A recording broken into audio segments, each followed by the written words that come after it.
안녕하세요. 모비썸 격주의 남자 송우진입니다. 안녕하세요. 매주의 남자 이동국입니다. 격주의 남자, 매주의 격주의 남자. 남자. 예, 예. 네. 개간 같은 느낌으로. 네, 그렇군요. 네. 격주에 보니까 더 반가운 느낌도 있고요. 아, 그래요? 네. 매주 보면 안 그러고. 자, 여기서 솔직한 질문 하나 제가 네. 여쭤봅니다. 박시선 씨 나오는 방송 보십니까? 아, 예, 그럼요. 아, 정말 보세요? 봤어요. 오래전에. 네. 처음 시작할 때요. 네. 아, 왜 그러냐면, 영화를 보고 봐야겠다, 또 그런 생각이 있어가지고, 예. 또 언제나 핑계는 있으니까요. 네.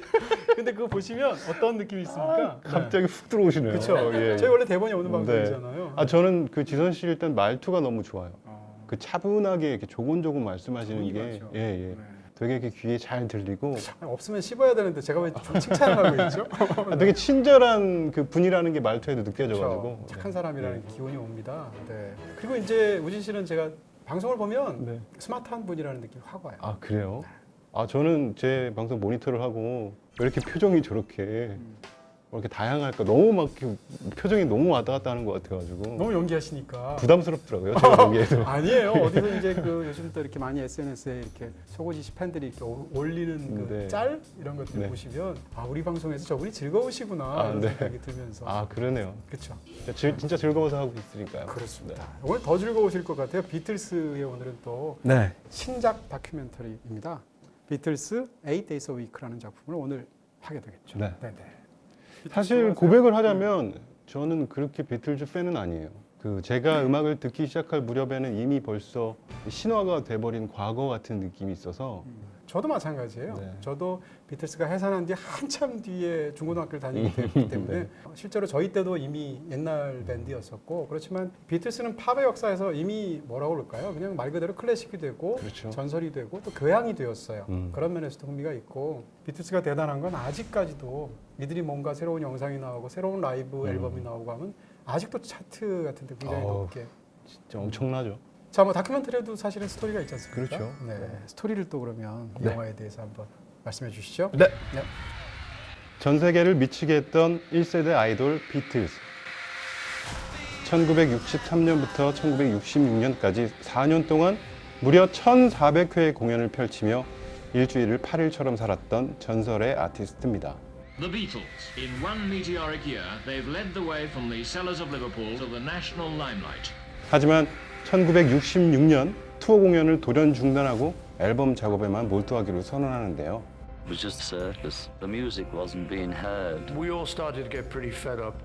그들을 무대에서 볼 수 있었던 유일한 4년간의 공연 기록과 아이돌에서 진정한 전설의 아티스트로 거듭나기까지의 숨겨진 이야기가 비틀즈 8 Days a Week를 통해 밝혀집니다.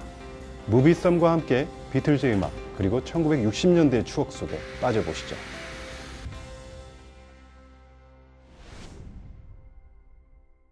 네, 이 영화는 이제 비틀스의 역사 전체를 다루는 게 아니죠. 그 점이 좀 약간 좀 그렇죠. 네. 네. 어떻게 보면 아니 비틀스 영화인데 왜 예스터데이가 안 나와? 굉장히 과감하다라고 그쵸. 느꼈어요. 그냥 단순하게 잘 역사를 모르시는 분들은 예스터데이 나오겠다, 헤이즈드 들어야지, 뭐 이런 마음으로 레드빛 들어야지. 예, 근데 하나도 그런 안 마음으로 나오죠. 오셨다가 뭐야? 이렇게 좀 그런 마음이 되실 수도 있을 것 같은데 다루는 시기 때문이죠. 그렇죠. 부제를 잘 보셔야 될 것 맞아요. 같아요. 부제가 핵심인 것 예, 같아요. 투어링 이어스. 네. 그러니까 비틀스는 비틀스 역사에서 전기와 후기가 나눠지게 되는데 전기는 라이브 공연을 위주로 해서 팬들하고 굉장히 교감을 하면서 그리고 주로 이제 달콤한 사랑 이야기들을 불렀던 시기가 있습니다. 전반기가 있고 후반기에는 비틀스가 라이브 공연을 아예 안 했죠. 네. 그렇게 해서 주로 스튜디오 앨범에서 굉장히 실험적이면서 음. 혁신적인 음반들을 만들었던 시기가 있는데 사실 우리가 가장 좋아하는 비틀스 노래들은 다 후반부 다 후기 쪽이에요. 있죠. 네. 뭐 Let It Be, 네. 뭐 Hey Jude 같은 예. 영화 노래, 뭐 Across the Universe 등등의 노래들인데 근데 이 영화는 앞부분만 다루고 있다. 왜냐하면 영화 부제가 말씀해 주신 것처럼 투어링이었으니까 비틀스가 투어 다니던 시절만 다루고 있다라는 얘기를 일단 네. 해야 될 것 같고 그 비틀즈의 그냥 우리나라에서 유명한 몇 가지의 곡만 알고 계시는 분들은 저런 노래를 했던 팀이야? 라고 생각하실 수 있을 것 같아요. 그 초기에는 그 네. 락큰롤 스타일의 노래들을 신나는 많이 뭐, 했으니까 그렇습니다. 요즘 식으로 얘기하면 그냥 10대 아이돌이에요. 완전 아이돌, 전 그렇죠. 세계적인 아이돌. 아이돌이죠. 네. 아이돌의 어떤 원형 같은 그렇죠. 그런 밴드라고 말할 수 있을 것 같아요. 여러 가지 요소가 정말 원형이라고 말할 수 있는 게 그 스타일링도 굉장히 독특했었고 네. 같은 수트를 입고 같은 바가지 머리를 하고 제가 오늘 그래서 처음으로 재킷을 입고 왔습니다. 아, 그, 네. 이게 코스프레야. 전혀 그 느낌은 안 나네요. 네. 앞으로는 이렇게 의도를 이렇게 비틀스 써가지고 오도록 하겠습니다. 근데 그 일단 그 스타일의 어떤 임팩트가 지금 시대까지도 영향을 미치고 있다라고 느끼는 게 저희 팀이 4명이잖아요. 오, 비틀스를 따서. 그래서 이제 정말 그 네네. 손쉽게 하시는 말씀이 네. 비틀즈처럼 그 에비로드 스타일로 횡단보도에서 이렇게 어, 걷는 거 걷는. 사진 찍을까? 네. 모든 사진 작가분들이 초반에 다 그렇게 말씀하셔가지고 옷도 뭐 그렇게 비틀즈처럼 입어볼까? 너무 그런 얘기를 많이 들으니까 좀 노이로제에 걸릴 지경까지. 예. 비틀스까지 이렇게 비교가 되는. 예. 근데 네. 그 이미지가 정말 50년이 지났는데도 아직 사람들의 뇌리 속에 있는 거잖아요. 그 재킷은 사실 별것도 아니에요. 그렇죠. 횡단보도 4사람이 걸어가 있는데 폴 맥카트니만 맨발로 걸어가죠. 그래서 당시에 폴 맥카트니가 죽었다는 증거다. 뭐 이런 맞아요. 소문이 막 전쟁에 이상한, 나기도 예. 하고. 저도 런던에 갔을 때 이 횡단보도를 가봤어요. 네. 에비로드 스튜디오 바로 앞에 있는 음. 횡단보도인데 사람들이 다 여기서 건너면서 사진 찍어서 교통 체증이 항상 있어요. 그럴 정도의 그 장소이기도 한데 세상에서 가장 유명한 횡단보도지 않습니까? 그렇죠. 비틀스가 걸었기 때문에 그렇죠. 그런 면에서도 신기하기도 한데 네. 그러면 내 멤버 중에 누구랑 제일 본인이 성격적으로 닮은 것 같아요? 저는 누가 제일 영화 짐승이지? 보면서는 조지 해리슨과 좀 약간 정말로요? 조지 해리슨에게 조금 이입을 하게 되더라고요. 제 느낌은 폴 맥카트니 쪽의 성격 같은데. 아, 그래요? 네네. 폴은 굉장히 귀엽게 생겼잖아요. 강아지처럼. 귀여우시잖아요. 눈도 뭐 이렇게 네. 생기고. 아이, 죄송합니다. 네네네. 어쨌건 조지 해리슨이라고 그러니까 본인을 굉장히 이렇게 네. 상대적으로 내성적이라고 생각하시는 것 같아요. 그리고 어떤 팀에서의 역할도 조금 좀 그런 면에서 공감을 했던 것 같아요. 조지 해리슨은 4명 중에 넘버 3였는데 그러니까요. 저희 팀에서도 제가 스스로 넘버 3라고 생각을 하고 있는 진짜로요? 바가 있어서. 여기서 궁금한 건 넘버 4는 누굽니까? 한 명만 그냥 박살을 냅시다. 누군가요? 네. 성진환인가요? 안 누군가요? 됩니다. 저희 팀은 계속 존속이 되어야 합니다. 근데 그래서 좀 이런 음악 영화나 음악 다큐멘터리를 볼 때 그렇게 편하지만은 않아요. 솔직히. 네. 저분들은 한 7년여의 활동으로 위대한 업적을 이뤘잖아요. 저희는 10년이 넘었는데 뭐 이런 생각도. 근데 비교하면 안 돼요. 예, 근데 모든 안 들 수가 없어요. 모든 배우가 송강호랑 비교하는 순간 비참해지고 네. 뮤지션들이 비틀스랑 비교하는 순간 비참해지죠. 근데 어떤 영화 이런 음악 영화를 보면 조금 의기소침해질 때도 있는 것 같아요. 예. 자, 근데 이제 이것을 그러면 비틀스 영화가 역사상 굉장히 많았거든요. 네. 이 영화 속에 등장하는 뭐 Hard Day's Night부터 시작해서 헬프 같은 영화, 비틀스가 영화를 여러 편 찍었고 네. 존 레논은 전쟁 영화에도 출연한 적이 있어요. 아. 네. 근데 이 영화가 60년대부터 비틀스에 대한 다큐부터 시작해서 많은 영화들이 있는데 지금 이 영화가 신작이에요. 네. 그렇죠? 옛날 최신작? 영화가 네. 아니고 비틀스 해산한 게 1970년이니까 벌써 반세기 가까이 되는데 그러네요. 아직도 신작이 나온다. 다큐멘터리가. 아직도 정말 두근두근하면서 이 영화를 기다리고 계시는 분들이 엄청 많으시고. 그렇습니다. 네. 이 영화를 보면서 비틀스 팬인 전 비틀스 팬인데 팬인 사람 입장에서 보면 이거 영화를 통해서 알게 된 게 거의 하나도 없습니다. 이미 다 알고 있는 사실. 그러니까요. 네. 그러니까 뭔가 숨겨진 상황을 발굴을 해서 영화 속에 집어넣은 게 아니고 이 영화는 우리가 너무 잘 아는 비틀스에 관한 이야기를 네. 가장 드라마틱한 방식으로 또 이 이야기는 언제 봐도 우리가 미소를 갖고 보게 되거든요. 설사 비틀스를 안 좋아하는 사람도 그 소녀 팬들과 비틀스의 열기와 이런 것들을 보게 되면 저절로 이렇게 웃음을 머금고 보게 되는데 그런 쪽으로 그냥 안전하게 잘 만든 그래서 보고 나면 기분이 흐뭇해지는 그런 쪽의 다큐멘터리이지 이 자체가 굉장히 뭔가 너무 영화사적으로 의미가 있고 네. 비틀스의 비화를 발굴하고 그런 건 아니라는 거죠. 그래서 처음에는 조금 당황하기도 했어요. 저는 약간 그 공연을 하면서 그 무대 뒤에 어떤 숨겨진 스토리라든지 네. 그런 것들이 좀 나오려나 했는데 이게 좀 거시적으로 이렇게 비틀즈의 역사를 차근차근 따라가는 그런 형식이다 보니까 시간 순서로. 예. 네. 그냥 음악 역사 다큐멘터리인가?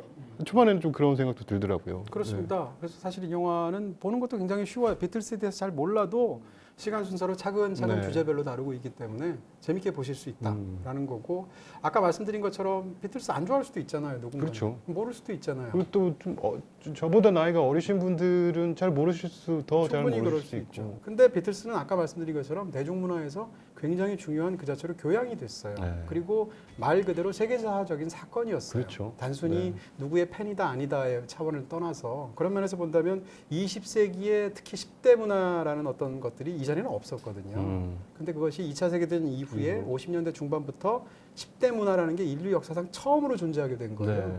그런 과정에서 배우도 나오고 가수도 나오겠는데 그중에 가장 화려한 불꽃을 비틀스가 터뜨렸다는 점에서 어떻게 보면 이 영화 자체가 굉장히 큰 재미있는 교양이기도 하다 이렇게 얘기할 수도 있습니다. 역사 공부도 될 것 같아요. 어떻게 보면. 그렇죠. 네, 문화사적으로. 비틀스는 이미 역사인 거죠. 예.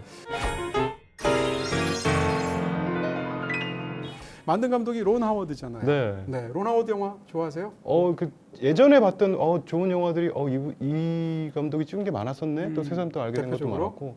저는 어렸을 때부터 거슬러 올라가면 네. 분노의 역류를 어렸을 때 굉장히 재밌게 봤거든요. 은근히 나이 많으세요. 어린 척 하는데 나랑 별로 차이도 없으면서. 그렇죠. 분노의 영유 얘기하면 네. 네. 어렸을 때 되게 재밌게 본 영화였는데 네. 이것도 론 하워드였고 그렇죠. 아폴로 13 같은 영화도 있었고 다 옛날 영화잖아 지금. 최근작도 있죠. 러쉬. 네, 저는 예. 론 하워드의 베스트가 예. 러시 더 라이벌인 것 같아요. 네, 저는 네. 또 자동차를 굉장히 좋아해서 어, 굉장히 또 흥미롭게 봤던 영화거든요. 또 카레이싱도 하고 그러세요? 아니요, 그런 또 그 내용도 굉장히 좋아하거든요. F1이나 네. 레이싱 이쪽도 되게 관심이 또 의외로 많아서. 상남자 쪽이시군요. 그럼요, 이 안에 네. 짐승이 한 마리 있습니다. 글쎄 소년 줄 알았는데 짐승이 늑대처럼 보이네요. 네. 아 그렇군요. 네. 네. 근데 이 론 하워드 작품 중에서 제일 유명한 건 뭐 뷰티풀 마인드 아닌가?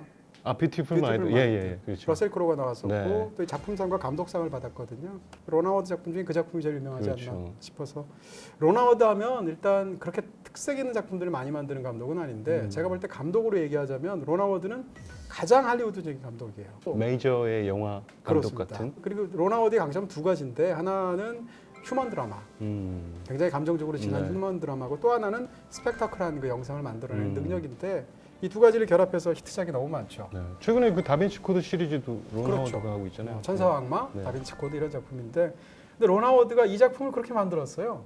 제가 볼 때. 예. 비틀스 다큐를 지금 만든다고 쳐보세요. 그러면 멤버 중에 이미 4명 중에 2명은 세상을 떠나셨어요. 그렇죠. 그리고 이제 두 멤버만 남아있고 또 비틀스 같은 그렇게 절정의 인기를 누렸던 밴드라면 50년 동안 얼마나 많이 울고 먹었겠습니까? 남아있는 얘기가 없잖아요. 네. 그런 상황에서 기존에 남아있는 푸티지들을 모아서 만들고 새롭게 인터뷰를 해서 추가해서 만든 다큐멘터리잖아요.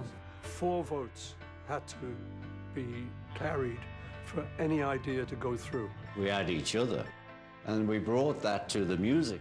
근데 이 영화는 잠시도 쉬지 않습니다. 다큐멘터리를 만든 방식을 보면 일단 다큐멘터리 치고 쇼트의 길이가 굉장히 짧아요.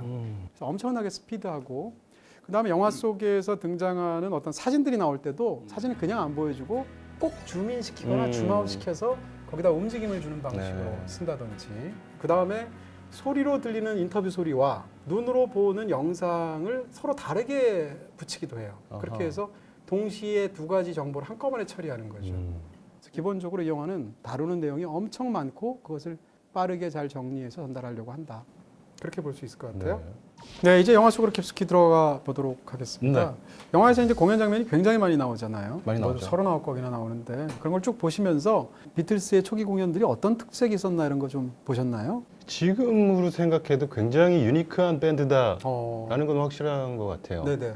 보통 우리가 생각하는 밴드들은 프론트맨이라고 하죠. 보컬을 전문으로 하는 리드 싱어가 이제 프론트에 있고 네네. 이 뒤에가 이제 백보컬들이 있고 연주를 하고 뭐 그런 컨셉인데 비틀즈는 어떻게 보면 네. 보컬 그룹이라고 해도 될 정도로 네 명이 다 노래하니까. 다 노래하잖아요. 네. 그 어떤 노래에 따라서 이 노래는 이 사람이 리드 보컬을 맡고 나머지가 코러스를 하고 그렇죠. 예 그런 점은 아직도 특이한 것 같아요. 재밌네요. 예. 네. 저는 이제 초기 영상 보면 이 사람들이 너무 즐거워서 공연을 하는구나. 이게 너무 잘 보이지 않습니까? 예. 초기에는 특히 리드 보컬이 사실상 존 레논이에요. 존 레논이고 폴 맥카트니 역할은 점점 더 커지게 되는데 존 레논이 부르는 노래, 예를 들면 트위스트 앤 샤우트 같은 노래가 영화 속에 나오는데 존 레논이 부르고 나머지 2명 드럼을 뺀 그러니까 폴 맥카트니와 조지 해리슨이 한 마이크를 쓰면서 둘이 거의 입이 닿을 이렇게 듯한 그치 그쵸 그치 그쵸 근데 그것도 우도 그냥 안 하고 이렇게 고개를 이렇게 막 돌리면서 네.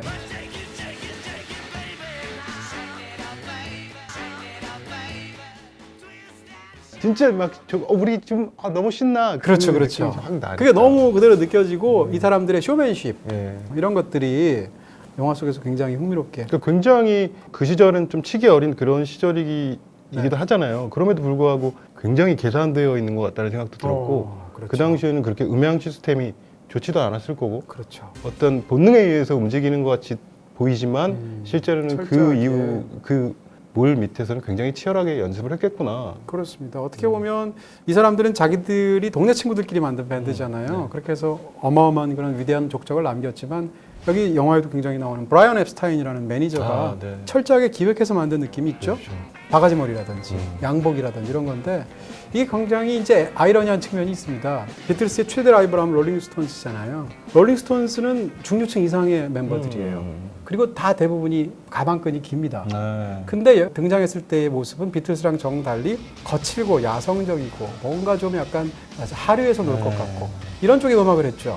비틀스는 4명 중에서 사실은 존 레논이 그나마 가정 환경이 제일 나았고 경제적으로 셋은 다 이 워킹 클래스거든요.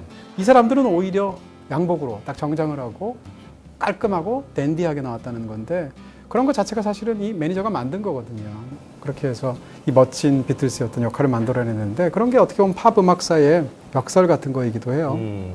실제로 어떤 자기에 처해 있는 상황과 음악과는 정말 그렇게 많이 다르기도 한 것 같아요. 감미로운 노래를 부르는 어떤 그 뮤지션들 중에 굉장히 술버릇이 고약하고 그런 아, 분들이 궁금하다. 아주 많이 있습니다. 네, 오늘 회식 있는 거 아시죠? 입이 굉장히 거칠고 이런 분들 네네네. 많이 있죠. 얼핏 생각하면 뭐 헤비메탈 하는 사람들 술 마시면 병 깨고 이럴 것 같은데 오히려 반대가 많아요. 그쵸? 홍대에서 거친 음악 하시는 분들 공연 끝나고 커피숍에 가서 차 마시고 이런 분들 많고요. 네, 발라드 음악 하시는 분들이 네.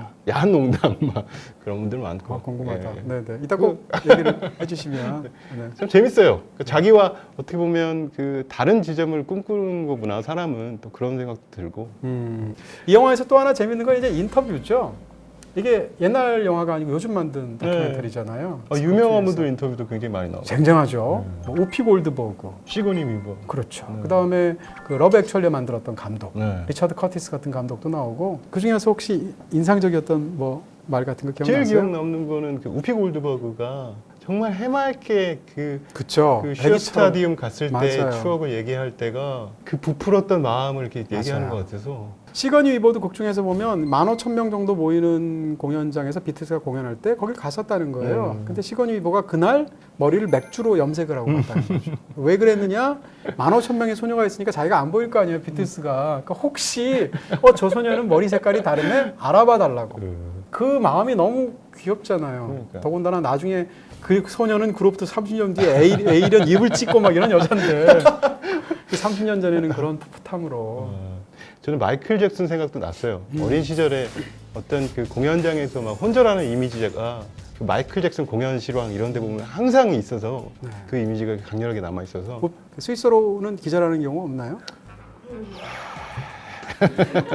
기절할 것 같은데 너무 좋아서. 왜 그러십니까? 네. 어쨌건 저는 이제 그런 생각들이 들어요. 이 영화를 보면서 이 비틀스가 무슨 예를 들면 존 레논 같은 경우에 가장 유명한 스캔들이 있잖아요. 나는 비틀스는 예수보다 유명하다. 네, 유명하다. 라고 해서 미국에서 난리가 나고 영화 속에도 그게 자세히 묘사가 되고 남부에서는 비틀스 화형식도 하고 그랬었는데 이때 비틀스가 몇 살인지 한번 생각해 보자는 거예요. 그렇죠. 비틀스가 이런 전 세계적인 인기를 얻기 시작한 게 63년도부터거든요. 영화에도 나오듯이. 근데 63년도에 멤버가 나이가 몇 살이냐? 조지 해리슨이 제일 어린데 20살. 폴 맥카트니 21살. 그 다음에 존 레논과 링고 스타가 23살이에요. 그럼 지금 기준으로 보면 20살, 21살, 23살 4명이 전 세계를 다니고 수많은 사람들이 막 25만 명이 막 연도에 깔리고 이런 어마어마한 인기 속에서 자기를 제대로 추스릴 수 있었을까? 이 정도만 해도 이 네 사람은 굉장하다라는 생각이 들고 이해가 되는 지점도 있는 게 네. 엄청나게 공연 스케줄을 소화하고 네네. 또 공연 중간에 노래를 만들고 스튜디오 가서 녹음하고 어느 순간에 굉장히 자기들이 소모되고 있다는 느낌이 들었겠죠. 그러면서 조금씩 내 몸을 갉아먹어 가고 있구나라는 생각이 들어서 프로에 지치는 거죠. 네 그렇게 돼서 이제 후반부에 후기가 이런 모습으로 팀이 바뀌는구나 조금은 그래서 그랬구나라는 게 이렇게 공감이 많이 되더라고요. 그렇습니다. 영화에서 그런 부분이 자세히 묘사도 되는데 자 어쨌건 이런 뭐 10대 시절의 이야기들이 있는데 저는 이 영화를 보면서 비틀스를 워낙 좋아해서 음악 영화로 보기도 했지만 이 자체가 이야기처럼 보이더라고요. 네. 근데 그 이야기 핵심은 성장 영화이면서 러브 스토리 같아요. 러브 스토리요. 네, 저한테. 어떤 면에서 러브 스토리는 두 가지인데 네. 하나는 극 중에서 멤버들끼리 러브 스토리. 아, 존 레논과 폴 맥카트니는 서로 가장 사랑한 연인 사이예요. 음. 제가 볼 때는. 생각을 해보세요. 두 사람 다 굉장히 자존심 강하고 아주 뛰어난 아티스트인데 모든 노래를 앞으로 발표하는 건 모든 건 공동 이름으로 한다. 항상 맥카트니, 그다음에 레넌 이렇게 이름이 표기가 되니까 단독으로 작곡한 노래조차도 두 사람 이름으로 같이 발표해요. 이것은 사실상 커플의 거의 최상위 단계잖아요. 또 실제로 어떻게 곡 작업을 했는지 뭐 인터뷰 내용도 있잖아요. 서로 이렇게 마주 보면서 He'd have his acoustic guitar, I'd have mine, sit opposite each other, and because I was left-handed, he was right-handed. It was like looking in a mirror. 기타를 가지고 멜로디를 주거니 받거니 이렇게 하면서 그런 건 정말 어떤 영혼의 교감이 없으면 그러니까요. 불가능한 거니까. 이 영화의 시작을 보시면 제일 처음에 어떻게 시작하냐면 무대에 올라가기 전에 내 멤버끼리 서로 챙겨주는 거를 사운드로 어둠 속에서 깔면서 시작합니다. 맞아요. 링고 뭐 네, 지금 너 네, 뭐 네. 재킷 뭐 어쩌고 이런 맞아요, 식으로 맞아요. 얘기하는데 서로가 서로를 챙겨주면서 시작해요. 어떻게 보면 이 영화의 전체가 넷이 하나였던 시절에서 시작해서 넷이 각자의 개성을 발견하고 넷으로 찢어질 수밖에 없는 시기까지를 이 영화가 다루고 있어요. 그런 면에서 보면 이것은 완벽한 러브 스토리예요. 아, 두 사람이 하나였다가 헤어지게 될 때까지. 그러네요. 그럼에도 불구하고 우리가 하나였던 시절을 돌이켜볼 때 참 아름다웠다라고 회고하는 이야기거든요. 정말 사이가 좋았던 연인들 그 시절의 앨범을 보는 것 같은 그런 느낌. 러브 스토리의 또 다른 측면은 네. 팬들과의 러브 스토리예요. 라이브 영상이 30분이 붙어 있잖아요. 그 직전에 네 멤버들의 목소리가 쫙 길게 나옵니다. 그걸 자세히 들어보시면 1964년도로 추측이 되고 크리스마스 직전에 어떤 방송에서 팬들에게 크리스마스 네, 인사를 네, 하는 네, 거예요. 네. 존 레논부터 네 사람이 쫙 얘기하는데 그 얘기를 들으면 비틀스가 팬을 가장 사랑했던 시기. 팬들이 너무 고맙지. 그러면서 인기가 막 너무 몰려오니까 행복해. 이런 상황에서 크리스마스 인사를 팬들에게 하는 것들이 쫙 깔리거든요. 근데 이로부터 한 2년 지나면 지긋지긋하잖아요. 이 비틀스 입장에서. 그래서 어떻게 보면 이 모든 거를 다루고도 가장 팬들을 사랑했고 팬들과의 교감이 뜨거웠던 그 시기를 다룬다는 측면에서 멤버들끼리의 러브 스토리이기도 하지만 팬과 스타 사이에 가장 뭉클한 그런 러브 스토리처럼 영화가 보여지기도 합니다. 자, 이제 무비 속 시간입니다. 네. 근데 와, 질문들이 너무 수준이 대단해요. 아, 제가 먼저 그러면 네. 사실 비틀스의 노래만 알고 그 인기가 진짜 얼마나 있었는지 모르는 10대 소년입니다. 이럴 수 있죠. 네. 비틀스의 인기는 어느 정도였나요? 인기를 지금 한국의 연예인에 비교한다면 누구라고 임재범님께서 적어주셨는데 10대, 지금 10대 분이시죠? 네네. 임재범 씨라고 하네요. 빈잔 아닌가? 최고의 노래는? 네, 어쨌건. 네. 지금 감히 이거는 그래도 단기간에 한국 대중문화 역사에서 이런 식의 엄청난 팬덤이 폭발했던 최고의 사람은 지난 30년간 서태지와 아이들이라고 그렇죠. 생각해요. 저도 그렇게 생각해요. 네. 서태지와 아이들이 물론 비틀스 같은 인기를 그 정도의 인기를 네, 못 누렸죠. 그러니까 단순히 음악을 좋아하는 사람들한테 인기를 얻은 거를 넘어서 비틀즈도 그랬지만 어떤 사회적인 현상이었잖아요. 예, 그런 면에서 봤을 때 네, 서태지와 아이들은 굉장한 어떤 영향을 끼쳤고 그렇죠. 저는 서태지와 아이들 2집이 나오는 순간이 네. 그런 팬덤이 한국 역사에서 가장 크게 폭발한 순간 같아요. 그때 음반샵에 매일 갔어요. 아저씨 나왔어요? 2집? 네, 나왔어요? 정말 오매불망 기다렸던 그것도 생각이 나고. 예, 그나마 가장 이 팬덤으로 유사한 거를 치면 서태지 씨 정도를 얘기할 수 있겠다. 네. 이렇게. 이렇게 하셨는데 네? 서태지와 아이들이 얘기하는 아, 요즘 시대는 서태지 할아버지도 모르시는군요. 광고도 있었잖아요. 그 10대. 예, 하니까 됐어요. 이거. 네. 맞아. 아마 지금 10대 분에게 제일 인기 있는 분이 엑소겠죠. 엑소. 어쨌건 요즘 식으로 얘기하면 엑소지만 곱하기 한 우악 해야죠. 47 정도 해야 되죠. 우악 해. 네. 또 전 세계적인 어떤 밴드였으니까 비틀즈는. 자, 두 번째 질문을 네, 제가 드릴게요. 네. 박승기님께서 보내주셨는데요.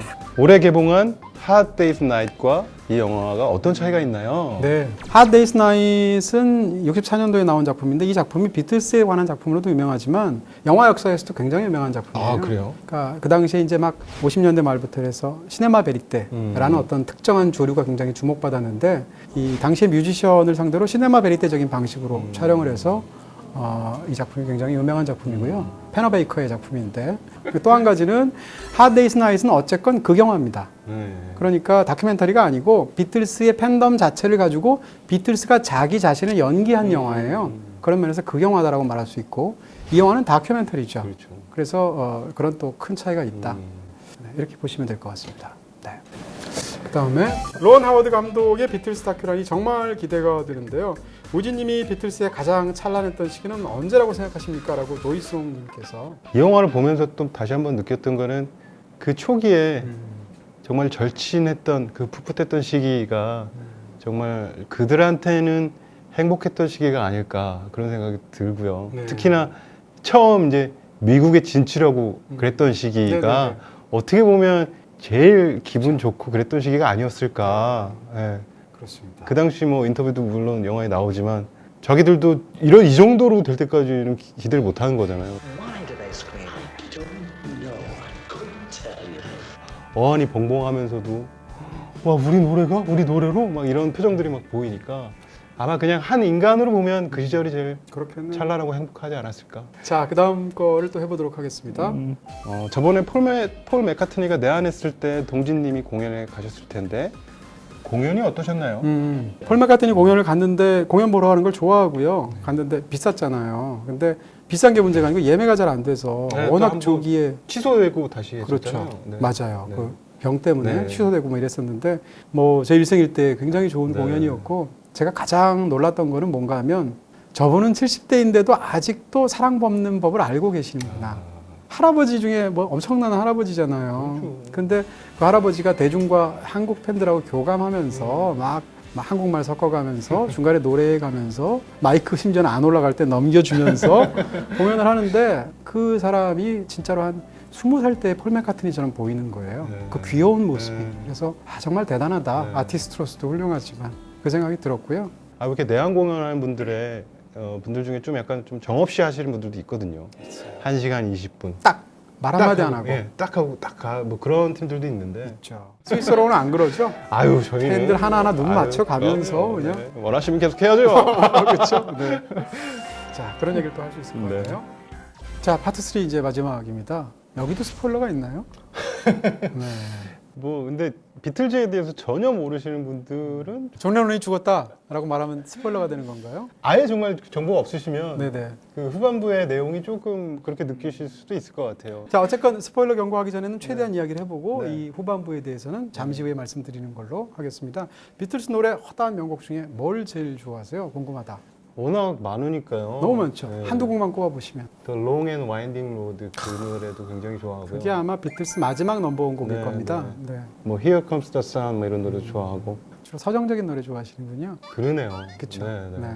저는 Across the Universe라는 아. 노래를 다 좋아하는 노래 너무 많은데 네. 그 중에서 I Am Sam에도 그 루퍼스 레인라이트 그렇죠. 그 버전으로 네. 등장했었죠. 그럼 앨범 중에 하나만 꼽아주신다면 뭐 비틀스 흔히 5대 명반이라고 하잖아요. 네네네. 최고의 명반이라고 생각하는 건 서전 페퍼스 론리 하트 클럽 밴드고요. 근데 제가 제일 많이 듣는 앨범은 사실은 에비로드입니다. 아, 근데 이 영화는 주로 이 명반들 이전에 네. 뭐 5대 명반 중에는 특히 초기 두 장면만 나오죠. 러버 소울하고 리볼버 앨범만 영화 속에서 묘사가 되고 있습니다. 자, 어쨌건 이제 이런 비틀스의 초기에 굉장히 좋았던 시절이 있는데 꽃구경도 하루 이틀이지.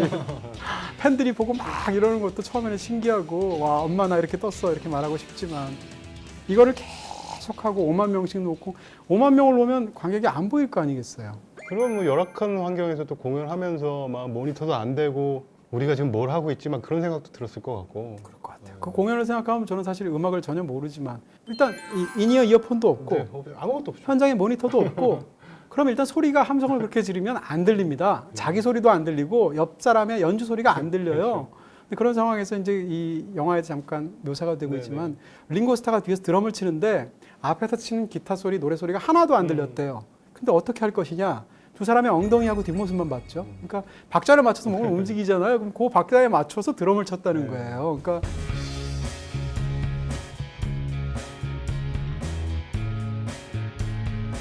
얼마나 악전고투한 그런 라이브였을까. 그런 면에 어떤 면에서 보면 그래서 테크놀로지가 막 점점 좋아진다고 해서 음악이 더 좋아지는 건 아닐 수도 있겠다라는 생각도 많이 정말 들더라고요. 그러네요. 네. 그 당시에 녹음도 막 몇 개 안 되는 트랙을 이용해서 녹음을 한 거잖아요. 네네. 지금은 뭐 원하는 대로 다 할 수 있지만 그렇다고 지금 음악이 네. 사람들이 그렇다고 더 많이 감동하는가? 그건 또 아니니까. 전혀 아니죠. 자, 이 영화 뭐 스포일러가 없다고 볼 수도 있지만 그래도 혹시 또 혹시 정말 그 모르시는 분들한테는 그렇죠. 스포일러가 될 수도 있으니까. 네, 네. 스포일러 경고를 해드립니다. 네. 오늘은 뭐 비틀스로 안 해주시나요? 네.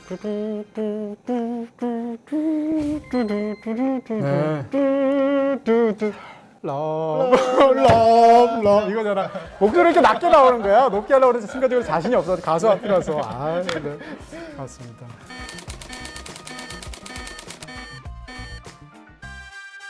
영화를 보다 보면 이제 비틀스의 시기 중에서 주로 63년도에서 66년까지. 왜냐하면 비틀스는 공식 회사는 70년도지만 66년 여름 이후로는 공연을 한 적이 없습니다. 그런 의미에서 공연할 때까지만 딱 다루고 있잖아요. 저는 이걸 보면서 약간 그 생각이 든 거예요. 이게 열정에 관한 얘기처럼도 보이기도 해요. 왜 우리 흔히 그런 얘기 하잖아요. 열정 혹은 뭐 불타는 사랑의 유효기간이 30개월이다. 이런 얘기 하잖아요. 근데 이게 딱 30개월 얘기예요. 따져보면. 대략. 2년 반. 네, 네. 63년 하반기부터 인기가 어마어마하게 있었거든요. 그러다가 더 이상 도저히 못하겠어라고 한 건 66년 한 여름 때 얘기거든요. 그러니까 대략 따지면 30개월 그러네요. 안팎인데, 그러니까 이 사람들은 이 인기를 즐거움을 30개월 이상 지속할 수가 없죠. 왜냐하면 인간이니까. 로또 당첨돼도 뭐 2달밖에 안 간다고 하잖아요. 아, 그래 됐으면 좋겠다. 2달이라도? 그럼 몸에서 그만둘라고. 그런 면에서 보면 이 얘기가 너무 자연스럽게도 저한테는 보이면서 열정 앞에서 인간이 그 즐거움과 쾌락과 행복을 만끽하는 기간이 영원할 수가 없겠구나라는 걸 사실은 이 비틀스 얘기를 통해서 다시 한번 느껴지게 되더라고요. 그래서 그 영화 후반부로 가면서 조금씩 안타까워지는 것 같아요. 그 멤버들과 함께 환희의 순간들에 지쳐가면서 네. 스스로도 막 무너지는 모습들이 언뜻 그렇죠. 보이고 예, 네. 그런 게 그중에 이제 약한 고리부터 끊어지게 되는데 조지 해리슨이 제일 먼저 힘들어했다고 네, 하고 네. 공연이 딱 끝나면 그랬다는 거 아니야. 우린 여기까지다. 음. 이제 그만하자. 이렇게 말을 하게 되는데 그러면서 음악적인 자각하고도 관련이 있었던 것 같아요. 그 그런 조지 면에서. 해리슨의 인터뷰 그 말 중에도 그런 게 있잖아요. 더 네. 음악 공부를 하고 싶고 존과 폴에 뒤지지 않는 그 앨범에 뒤지지 않는 곡을 쓰고 싶다. 뭐 그런 욕심도 분명히 초창기에는 없었을 텐데 그런 것들도 점점 이제 생긴 것 같고.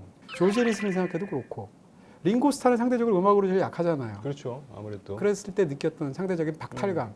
존이 폴에 대해서 느꼈던 열등감. 폴이 존에 대해서 느꼈던 또 다른 뭐 저 사람의 카리스마라든지 이런 것이 또 부럽지 않았겠습니까?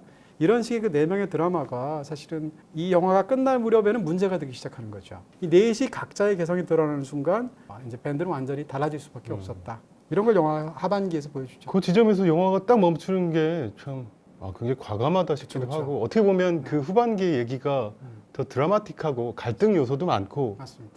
이 재밌게 좀 포커싱을 할 수 있는 게 많을 텐데 그냥 딱 놓잖아요. 그렇죠. 좀 되게 신선한 충격이라고나 할까? 맞습니다. 그러니까 부제에 딱 투어링 이어스라는 말에 딱 맞게 투어링 했던 그 시기만 다루는 거죠. 투어링 하지 않았던 시기에 본격 스튜디오 앨범으로 진입했던 명반이라고 말하는 서전 페퍼스 로니 하트 클럽 밴드라는 앨범의 재킷 사진을 쫙 보여주고 사실상 끝나는. 그리고 나서 이제 마지막 그 옥상 공연 장면이 나오잖아요. 네. 멤버들의 외형이 너무 달라져 있고 완전 히피가 되어 있는 그 머리가 길고 불과 한 막 4, 이렇게 5년 나오고. 사이인데 존 레논 경우엔 존 레논이 나하고 삼촌이 대신 들어온 것 같잖아요. 그런 식으로 존 레논이 시력이 굉장히 안 좋았는데 초기에는 안경을 안 썼거든요. 근데 그 후기를 보면 다 안경을 이렇게 동그란 네, 트레이드마크 같은 안경도 그렇죠. 쓰죠. 옥상에서 왜 공연을 하면 그게 영화 속 한 장면입니다. 그 당시에 레디비라는 영화를 만들었거든요. 네. 그래서 그 중간에 아이디어를 내서 옥상 공연을 한 거거든요. 그게 사실상 비공식 마지막 공연이 네. 된 거예요. 근데 그 당시를 상상해 보면 저는 울컥울컥하는 마음이 있어요. 쟤네들은 이미 저기서 끝난 걸 다 알고 있거든요. 이미 막 감정적으로는 서로들 간에 막 골몰대로 다 골마 있고 어떻게 보면 또 비즈니스적으로 접근했을 수도 있을 것 같고 그래도 이 공연은 해야 되는 거야. 영화를 그렇죠. 찍기 위해서 그렇죠. 사실 그 공연이 허가받지 않은 공연이거든요. 게릴라성으로 이렇게 하는 그렇죠. 공연이라면서. 그러다 보니까 관객도 없는데 갑자기 사람들이 지나가는데 비틀스 노래가 막 들리고 하니까 막 옆 건물에서 옥상에서 뛰어나서 막 쳐다보고 막 이러잖아요. 근데 이 영화에선 세심하게 편집해서 갈랐는데 다른 영상을 보면 경찰이 뛰어옵니다. 네. 왜냐하면 허가받지 않은 공연이니까 제지시키려고. 어쩜 마지막 공연도 그렇게 막 드라마틱하게 했을까요? 그걸 볼 때마다 울컥울컥하는 느낌이 이 영화의 맨 마지막에 등장한다. 이렇게 말씀드릴 수 있을 것 같고요. 네, 이 영화의 마지막이 서전 페퍼스 로니 하트 클럽 밴드라는 앨범을 만들면서 그 앨범 재킷이 나오고 끝나잖아요. 네. 그 이유가 있는 것 같아요. 론 하워드가 이 이야기를 보는 어떤 핵심이 담겨 있다는 생각이 드는데 그 앨범은 기본적으로 비틀스가 아닌 척한 앨범이거든요. 그렇죠. 그 재킷을 보면 네. 굉장히 유명하잖아요. 네. 뭐 마릴린 몰로도 있고 칼 마르크스도 있고 해서 수많은 사람들 중에 네 명이 이렇게 사이키델릭한 복장을 입고 재킷을 찍었는데 그 제목이 뭔가 하면 우리는 비틀스가 아니라 서전트 페퍼라는 사람의 론리 하트 클럽 밴드다. 어떻게 보면 무대의 페르소나로서의 또 다른 밴드를 가상의 밴드를 갖고 온 거죠. 네. 그러니까 이 말인즉슨 비틀스가 비틀스이기를 포기한 지점에서 영화가 끝난다는 얘기예요. 그러니까 적어도 상징적으로는 네. 그렇게 해서 결국은 그들이 그들 아닌 척하면서 완전히 다른 음악을 만들어낸 거거든요. 그런 의미에서 이 영화는 하나였던 넷이 더 이상 돌아갈 수 없는 넷으로 분화되면서 끝나게 되는 그런 또 굉장히 어떻게 보면 드라마틱한 이야기 라인을 갖고 있다. 근데 그 음반이 뭐 이른바 제일 20세기 위대한 음반으로 꼽힌다는 게 굉장히 또 아이러니하고 그렇죠. 네, 그 팀이 어떻게 보면 망가져가는 지점에서 나온 앨범이잖아요. 그러니까. 아 그런 게 좀 되게 좀 묘하기도 하고 그래요. 영화도 그래요. 영화도 수많은 영화들이 사실은 악전 고트 끝에 돈 없어서 어떤 장면은 때우고 뭐 이렇게 해서 찍었는데 그 영화가 영화사 최고의 걸작으로 남는다거나 이런 식의 것들이 너무 많아서 어떻게 보면 문화가 갖고 있는 아이러니 중에 하나가 아닌가 싶기도 합니다. 네, 이제 명대사인데 네. 이거 영화가 워낙 특이한 영화라서 그래서 대사도 다큐멘터리고 좋고 해서 가사도 좋고 오늘은 특별히 이 영화의 명곡 한 곡을 제가 골라봤습니다. 제목? 제목. 네, 제목. 기대가 됩니다. 네. 네. 헬프. 비틀즈의 5집이죠. 네, 헬프. 네. 영화 제목이기도 하고요. 그렇죠. 네. 이 노래를 고른 이유가 아이돌이었던 비틀즈가 조금씩 망가져가는 시기에 딱 나온 노래더라고요. 이 동명의 영화를 찍으면서 이 영화에도 나오는데 마리화나를 이제 하기 시작하고 네, 네. 그 영화를 찍을 때 멤버들은 다 약에 취해 있다 그러고 맞아요. 그러면서 그 이전에는 정말 보이 밴드로서 사랑 노래들만 이렇게 해오다가 이 노래부터 뭔가 이제 비틀즈가 변해가는 어떤 조짐의 시작이 아닐까. 예, 가사 내용이 정말 존 레논이 구조 요청을 하는 것처럼 그렇죠. 들렸거든요. 얘들아 우리 힘들어 이런 거죠. 예, 예. 아 그런 면에서 뭔가 어떤 변화의 그러네요. 예, 지점이 아닐까 해서 이 노래를 골라봤습니다. Help. 네.